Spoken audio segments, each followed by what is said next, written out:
sommaire de cette édition, la loi sur la polygamie, elle est enfin votée. Le phénomène légalisé. Tous les Guinéens peuvent désormais prendre plus d'une femme. En tout cas, le code civil révisé le permet, mais la loi a failli ne pas passer. Guinée-Mali, revue à mi-parcours d'une convention sur le transit portuaire. La direction du port de Conakry et un groupe d'hommes d'affaires de Mabako sortent d'une rencontre stratégique. Les deux parties veulent renforcer ce partenariat. Enfin, le championnat de karaté 2018, la compétition est couplée à la Coupe nationale. Retour dans cette édition sur ce tournoi pour découvrir les nouveaux talents du karaté guinéen. Voilà pour les titres. Madame, Monsieur, bonsoir et bienvenue dans cette édition d'information. L'Assemblée nationale était divisée là-dessus, mais la loi a fini par passer. Désormais, la polygamie est légale en Guinée. C'est l'un des 1635 articles du Code civil révisé.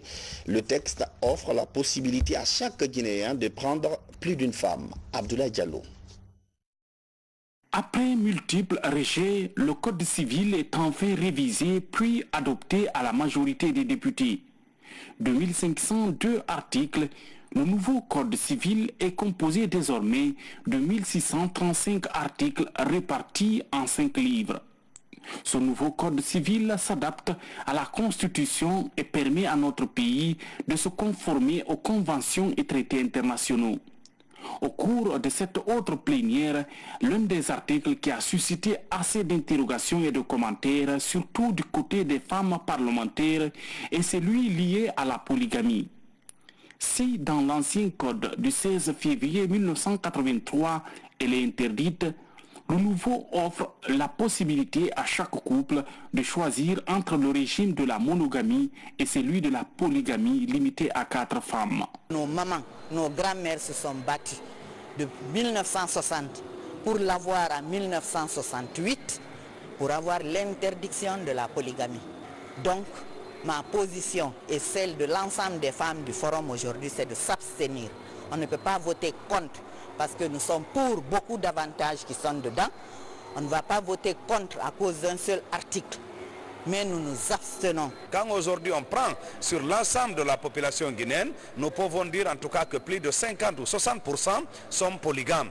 Donc aujourd'hui, vouloir faire cette restriction pour dire qu'il faut rester dans le statu quo et maintenir l'interdiction de la polygamie, alors que comme certains collègues viennent de le dire, personne n'a été condamné parce qu'il est polygame et qu'on continue à violer la loi, je crois qu'il était important de faire en sorte de donner des options, que ceux-là qui veulent souscrire à la polygamie souscrivent et que ceux qui veulent rester monogames restent monogames. Depuis l'indépendance de la Guinée, c'est la deuxième fois que le Code civil soit révisé. En ce qui concerne l'acquisition de la nationalité, l'article 80 du nouveau Code règle l'ensemble des mécanismes par lesquels un enfant mineur âgé de 16 ans peut réclamer la nationalité guinéenne.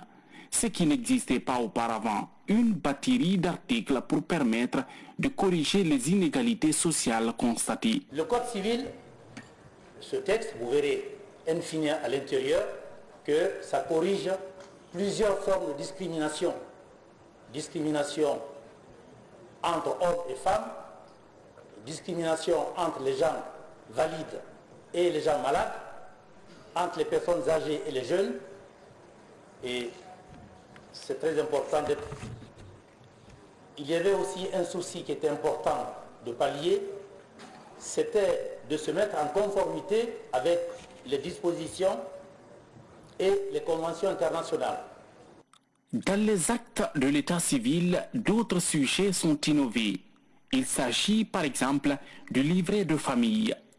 Désormais, l'acte de mariage est remis à l'épouse et le livret de famille au mari. Le projet prévoit en son article 1405 que toute décision d'expulsion d'un bâtiment ne doit être exécutée dans la période allant du 1er juin au 30 septembre.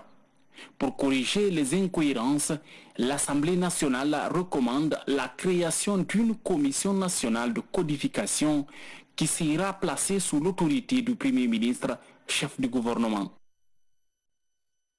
Santé et ce pari de la Caisse nationale de la sécurité sociale qui vient d'installer un nouvel équipement. Il s'agit d'une IRM, imagerie par résonance magnétique.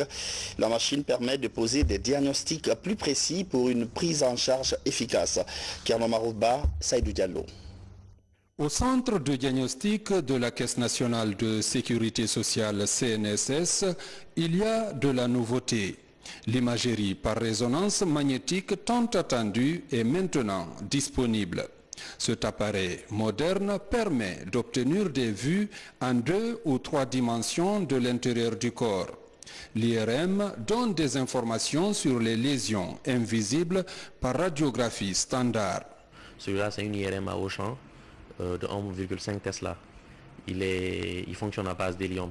L'hélium, c'est un gaz liquide. Et il y a des antennes. Ce sont ces antennes qui permettent de donner les images que nous voyons sur les écrans derrière vous. L'arrivée de cet appareil est perçue comme un pari gagné par les responsables de la Caisse nationale de sécurité sociale.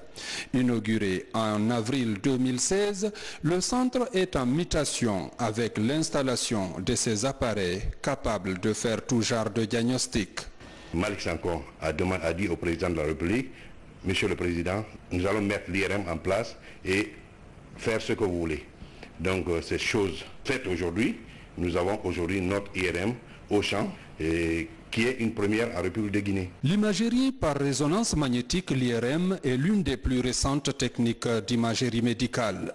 2 semaines après son installation dans ce centre, l'appareil commence déjà à attirer des clients. La Guinée et le Mali intensifient leur coopération commerciale. La direction générale du port autonome de Conakry et le groupe Keita, un collectif d'opérateurs économiques maliens, revoient leur convention. Il est question de faire transiter par Conakry 300 000 tonnes de marchandises à destination du Mali. Les 2 parties étudient même d'autres mesures réciproquement avantageuses. Fodé Camara.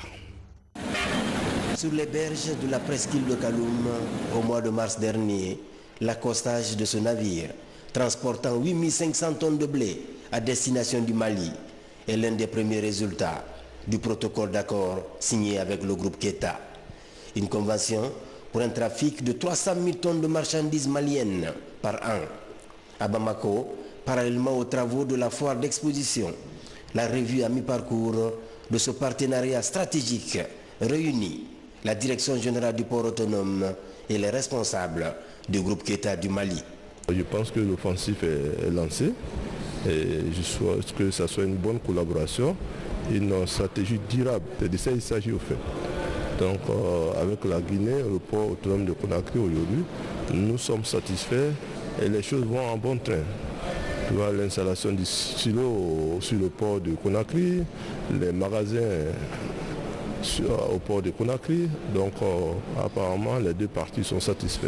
En céréales seulement, nous sommes allés de 69 000 tonnes pour toute l'année 2017 à 125 000 tonnes pour fin novembre 2018.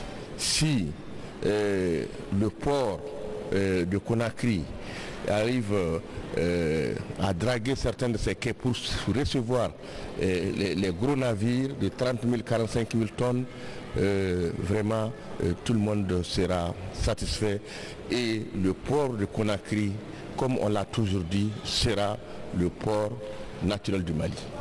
Contrairement aux autres ports, le terminal conventionnel de Conakry est proche du Mali.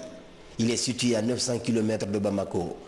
Aujourd'hui, ce partenariat avec le groupe Keita est susceptible d'accroître les redevances grâce au transit des marchandises maliennes.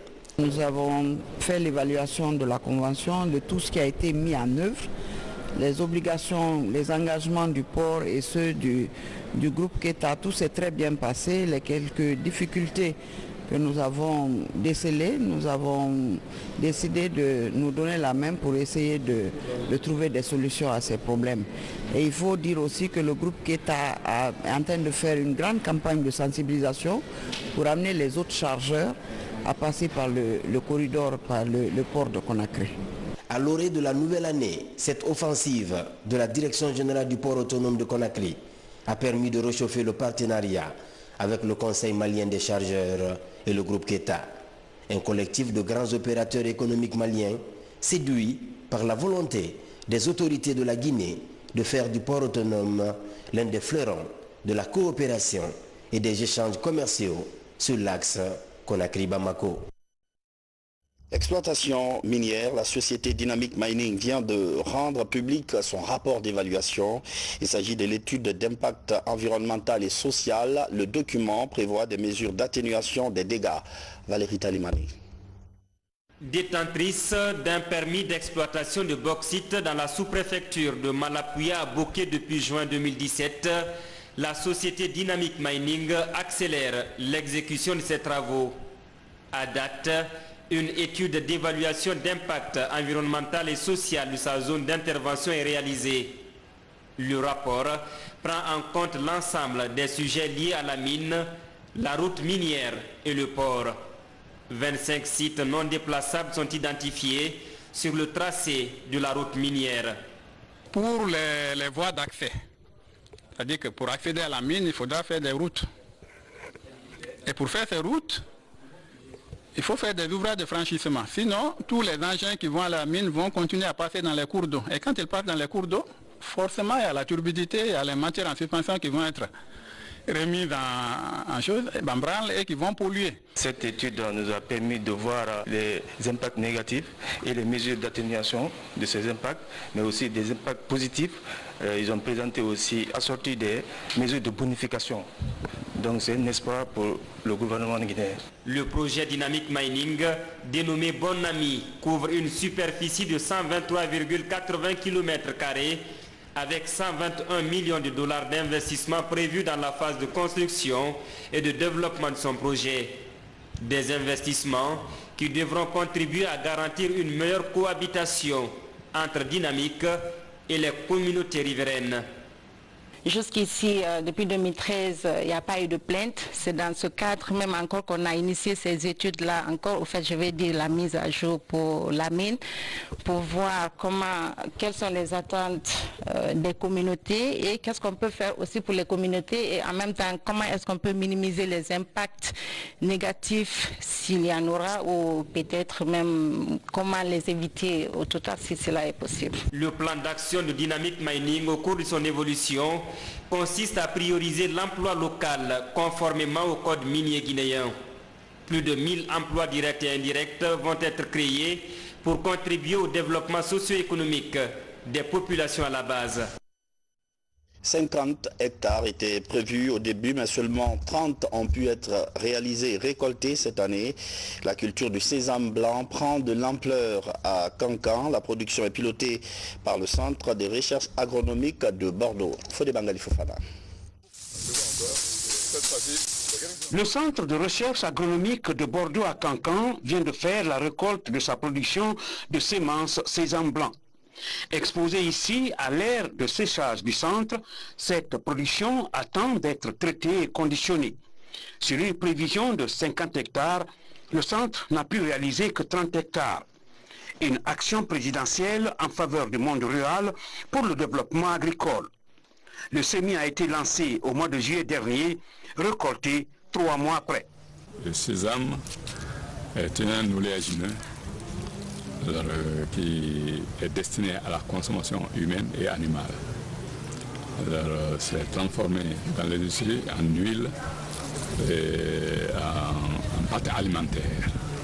Et de façon traditionnelle, on prépare des galettes de sésame qui sont très appréciées sur le marché. C'est un programme présidentiel et l'activité est basée ici au Centre de recherche agronomique de Bordeaux-Cancan. Le sésame est un produit très apprécié à l'extérieur, un produit d'exportation dont la Guinée, notre pays, a besoin pour avoir des devises. Ce centre de recherche agronomique de Bordeaux-Cancan est chargé de multiplier les semences et d'évaluer les variétés de ce sésame blanc et en même temps collabore avec les producteurs paysans pour multiplier cette semence et en fournir à d'autres pour que ça se démultiplie. Le rendement, on parle de 300, 400, 500 kilos par hectare. Mais nous, on est en phase ici d'introduction et d'expérimentation. La culture n'est pas très bien connue, pas très bien maîtrisée. Mais avec ce programme, initiative présidentielle, ça va aller très rapidement parce que c'est à la fois un travail de recherche et un travail avec les producteurs. Donc ça va aller très vite pour la maîtrise de la production de cette culture-là, pour avoir les rendements comme a au Sénégal ou au Burkina et pourquoi pas plus. 494 hectares ont été ensemencés cette année dans toute la région. Et partout, les récoltes sont en cours. Le centre estime avoir comme production pour cette année 140 tonnes de ce sésame blanc. Logements sociaux, Afria, les sites qui doivent accueillir les travaux ont été identifiés. Ils sont désormais classés domaine réservé de l'État. L'opération d'immatriculation est terminée et les citoyens sont priés d'éviter toute occupation anarchique. Moussa Bangora. Fria, la préfecture des 3 immeubles, accompagne le gouvernement dans son programme de développement communautaire. L'autorité préfectorale et la direction de la ville et de l'aménagement du territoire cèdent des domaines pour l'État. La délimitation du site et l'implantation de la plaque d'immatriculation en sont des exemples palpables. Ces espaces sont considérés désormais comme des réserves foncières de l'État. Ils seront destinés à la construction des logements sociaux. Le premier magistrat de la Guinée, le président de la République, chef de l'État, le professeur Alpha Condé, a prôné l'habitat pour tous. L'habitat pour tous, cela veut dire que chaque Guinéen a droit à un habitat décent. Et au niveau de toutes les sous-préfectures aujourd'hui, les domaines sont réservés pour les logements sociaux prônés par le président de la République. Nous demandons à tout un chacun de veiller sur ces domaines. Personne ne doit toucher, c'est formellement interdit de réaliser quoi que ce soit si ce n'est pas l'État qui donne des instructions. Au total, 108 hectares repartis entre les collectivités de Tormelin, Badjiné et Tabossi sont réservés pour cette initiative présidentielle de développement des collectivités. On a pu trouver 6 sites. Un site au niveau de la commune urbaine dont nous venons d'effectuer le lancement de l'implantation de ces plaques pour identifier les différents sites. Que tous les passants sachent que ça c'est réservé pour une cause d'utilité publique. Ce projet de construction de logements sociaux va toucher toutes les préfectures du pays. Le but est d'offrir un cadre de vie décent à la population, mais également éviter l'exode rural. Santé, plus de 1000 agents mis à la disposition des CMIS.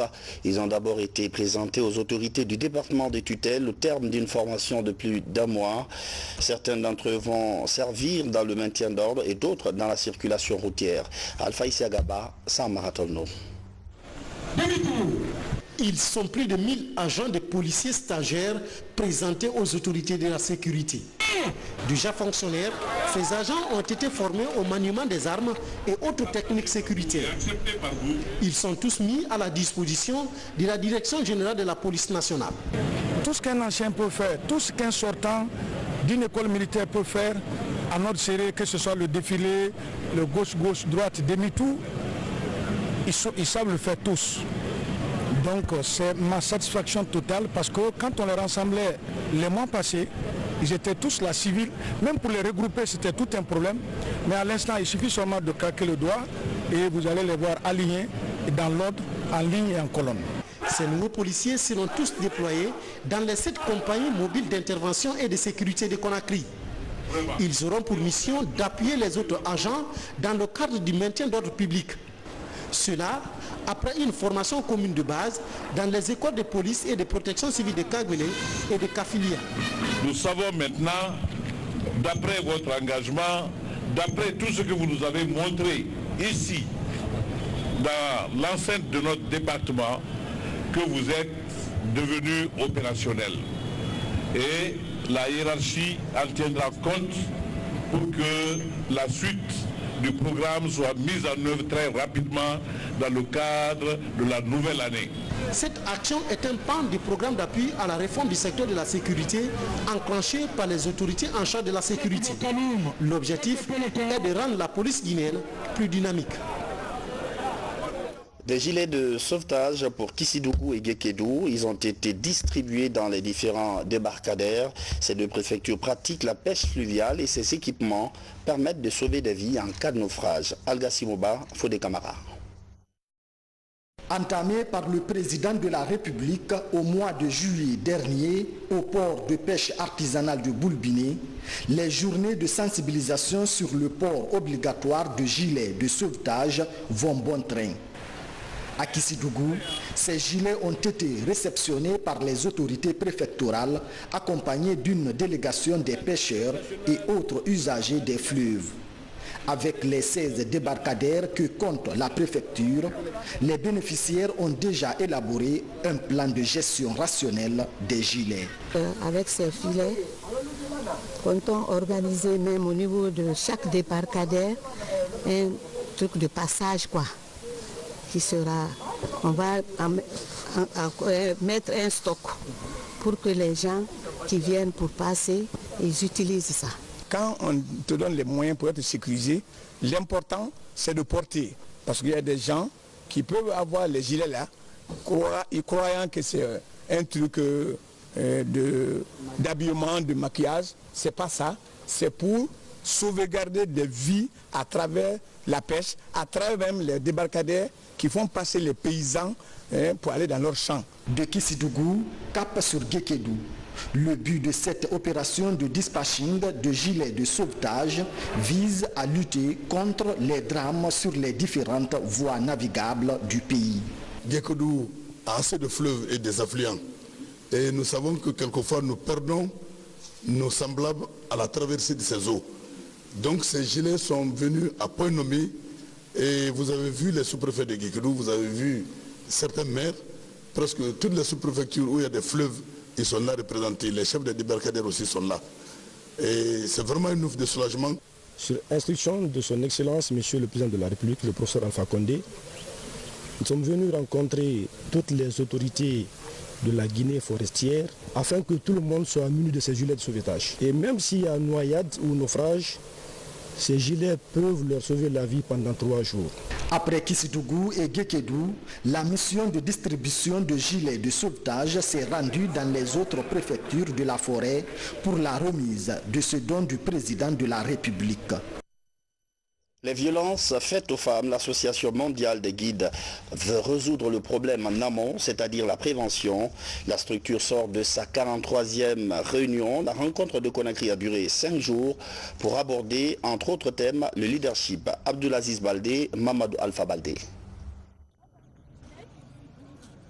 Depuis plus d'un siècle, l'Association mondiale des guides et éclaireuses œuvre à la promotion et à la défense des droits des filles et femmes à travers le monde.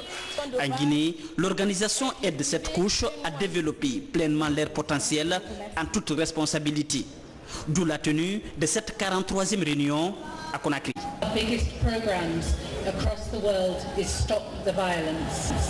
C'est vraiment important qu'on est ici aujourd'hui quand nous commençons la célébration de 16 jours d'activisme, car l'un de nos programmes les plus importants, c'est la lutte contre la violence faite aux femmes. Même cette année, c'est vraiment de faire les rues très sécures pour les femmes et les jeunes filles. Tout le monde entier, les éclaireuses et les guides sont en train de faire des campagnes de plaidoyer ensemble pour lutter contre ce fléau. Croyez-moi, c'est un monde qui forme, qui renforce, qui forge et qui prépare les jeunes au lendemain meilleur. Mais bien sûr, en leur confiant des rôles importants dès maintenant. Parce que pour être l'avenir, il faut d'abord être le présent.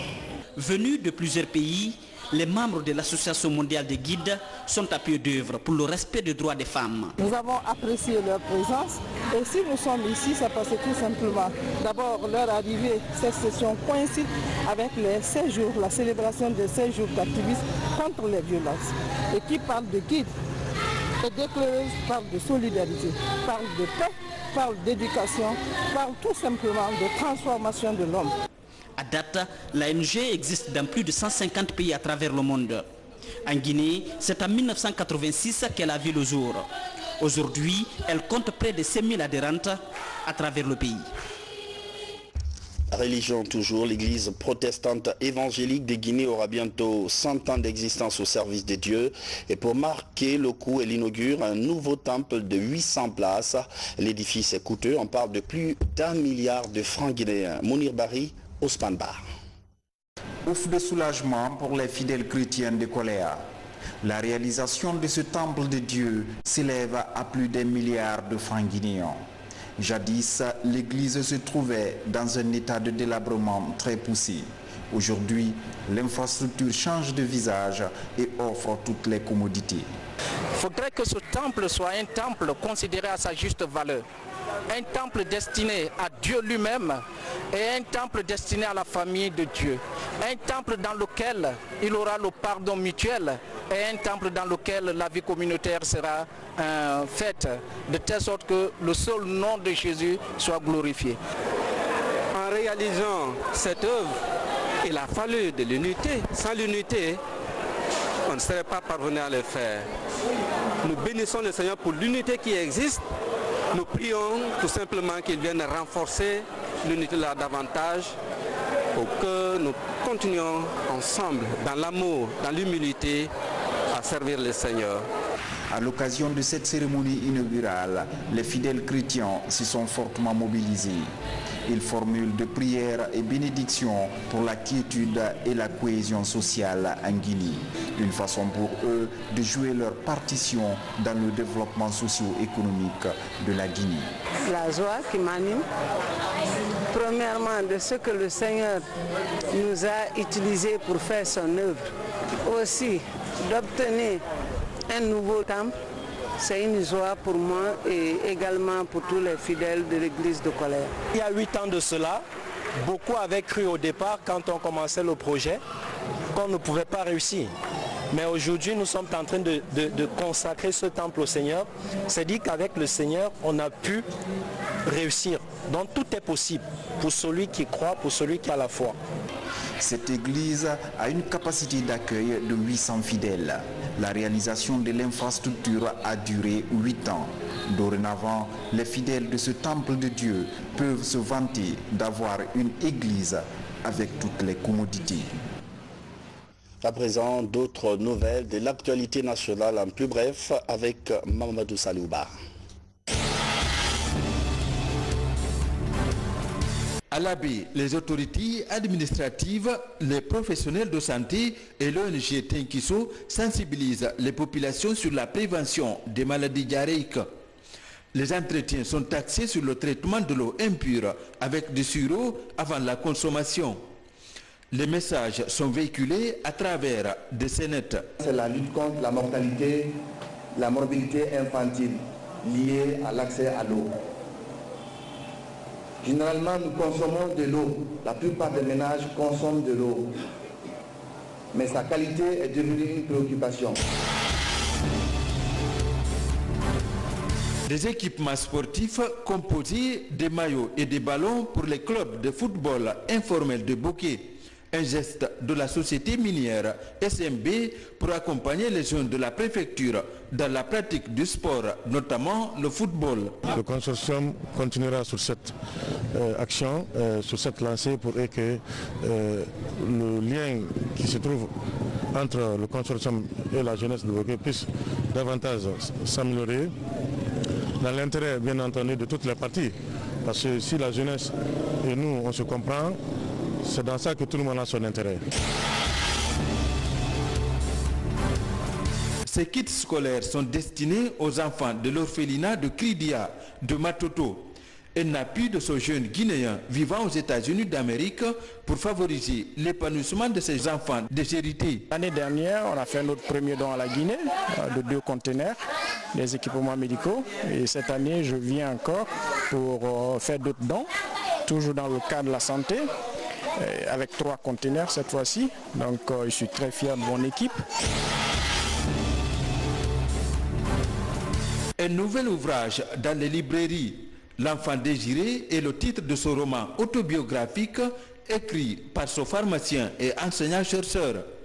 Dans cet ouvrage de 174 pages, l'auteur décrit notamment son village situé sur les rives du fleuve Concouré, son enfance à Conakry dans les années 70 et son parcours scolaire et universitaire. Je profite de ce roman pour décrire un parcours atypique d'un jeune Guinéen de ma génération qui a commencé par l'école coranique, qui est allé jusqu'au lycée, qui a arrêté cela pour transférer à l'école française et qui a essayé de travailler dur comme il en avait les moyens et puis aboutir, ce à quoi je suis parvenu aujourd'hui.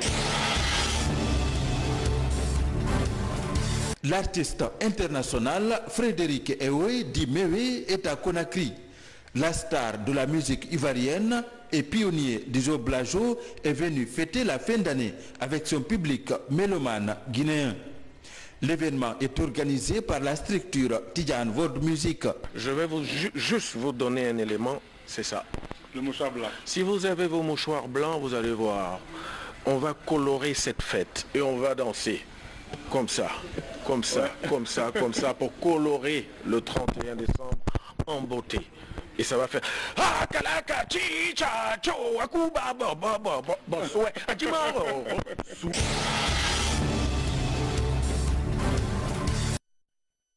Et puisqu'on est dans l'ambiance de la fête, l'ambiance de la musique, l'ambiance de la danse, on va vous parler du festival de Fria, 3e édition, une rencontre culturelle pour passer des heures ensemble avant le réveillon. Cette année, le Fristival a connu la participation de plusieurs artistes de la musique urbaine. Belle organisation pour une ville qui retrouve des couleurs. Abdoulaziz Baldé, Karim Kamara. Cette fête est devenue traditionnelle pour la cité de l'Allumine. Le festival a tenu toutes ses promesses sur le plan de l'animation. Plusieurs grands titres de la musique urbaine ont mis le public en extase. Le niveau de cette 3e édition est assez relevé, conformément à l'engagement de la jeunesse de Fria. Il y a 4 ou 5 ans, Fria était en galère. On a pensé à un événement qui devait faire revivre tout ce qu'on nous, quand on était petits, on a vécu et on a eu la chance d'avoir. À un moment donné, la ville n'avait rien. Donc on a dit, pour faire revivre cette ville-là, pour mettre un festival digne du nom, un festival international, et vous voyez le résultat. Organisé à la fin de chaque année, ce festival est considéré comme un facteur de rapprochement de toutes les couches socio-professionnelles de la localité depuis maintenant 3 ans. Événement social et culturel, il permet aussi d'établir un pont entre les différentes générations. Vous l'avez constaté, il y a au moins 50 000 personnes qui sont rassemblées ce soir pour célébrer la fête d'année, pour célébrer la Guinée, pour célébrer la jeunesse, pour célébrer la fierté de Fria. Pour nous, c'est un réconfort, pour nous, c'est un honneur. Avant le festival, les jeunes de Fria ont d'abord vibré au rythme de la finale d'un tournoi de football doté du trophée Professeur Alpha Condé. Une compétition remportée par l'équipe de Tigué sur le score de 1-0 contre Tormelé. En fin des échos du championnat national de karaté, la compétition est couplée à la Coupe nationale. L'idée, c'est de détecter de nouveaux talents capables de compétir à l'international. Abdoulaye Diallo du service des sports. Ce championnat coupe de karaté porte le nom du président de la République, professeur Alpha Condé. Il regroupe 600 athlètes, filles et garçons, venus des 8 ligues régionales du pays. Cette compétition est l'occasion pour la fédération de détecter des nouveaux talents qui vont désormais représenter la Guinée à travers le continent. Le soutien que la fédération bénéficie, tant de la part indirecte du président à travers les grands hommes aujourd'hui et ces hommes de confiance, comme vous voyez autour de moi ici. Donc c'est cela qui nous amène à l'organisation de ce championnat, que nous avons fait des éliminatoires des cadets juniors et seniors. Les cadets juniors, ça c'est pour le championnat d'Afrique de la zone 2 au Sénégal à mois de mars. Au courant de la même année, nous avons le championnat d'Afrique des Nations aussi que nous préparons. Ça c'est avec les seniors. Si nous accompagnons le football, nous devrons aussi accompagner du handball. Si nous accompagnons du handball, nous devrons aussi accompagner du basketball. Si nous accompagnons du basketball, nous devrons accompagner surtout la Fédération nationale du karaté guinéenne. À l'issue du tirage au sort, la première journée a enregistré 100 combats en comité et en kata individuel et par équipe. Je suis très ravie, j'ai apporté une médaille or. Courage encore de plus, encore toutes mes amies qui veulent encore intégrer dans le karaté. C'est important, en tout cas ça m'a beaucoup donné du courage encore de plus. Quelle équipe succédera donc à Kassé Club, le champion de l'année dernière? Et puis cette triste nouvelle pour les citoyens de la commune rurale de Balisia dans Massinta. Ils ont perdu ce dimanche leur tout nouveau maire. Une mort violente est survenue dans un accident de route. 3 autres personnes, dont le fils du maire, ont perdu la vie dans ce drame. Madame, Messieurs, c'est la fin de cette édition d'information. Merci de votre fidélité à la télévision nationale. Bonsoir.